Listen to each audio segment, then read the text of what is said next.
प्यारे बच्चों, एक दफा का जिक्र है। एक दरख्त पर एक कौवा और गुलहरी रहते थे। वो बहुत अच्छे दोस्त थे।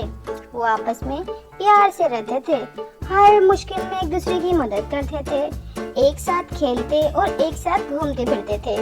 एक दिन कौवे के जोड़े ने बहुत सारे अंडे दिए। कौवा दिन भर अंडे की रखवाली करता और कुछ दिनों बाद अंडे में से बच्चे निकले। कौवा बहुत खुश हुआ। वो बच्चों का बहुत ख्याल रखता था। कौवा अपने बच्चों से बहुत प्यार करता था। गुलहरी भी कौवे के बच्चों के साथ खेलती थी।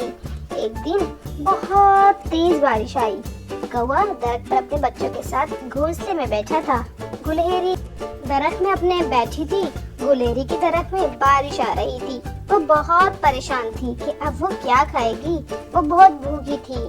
कौवा जब अपने बच्चों के साथ खाना खाने लगा तो उसने सोचा, मेरी दोस्त गुलहरी तो भूखी होगी, इसने तो खाना कैसे खाया होगा क्योंकि बारिश तो बहुत तेज हो रही है। ये सोचकर वो उड़ा और गुलहरी के लिए खाना ले गया। गुलहरी बहुत खुश हुई और खाना खाने लगी।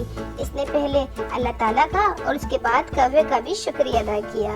तो प्यारे बच्चों, कैसी लगी आपको कहानी?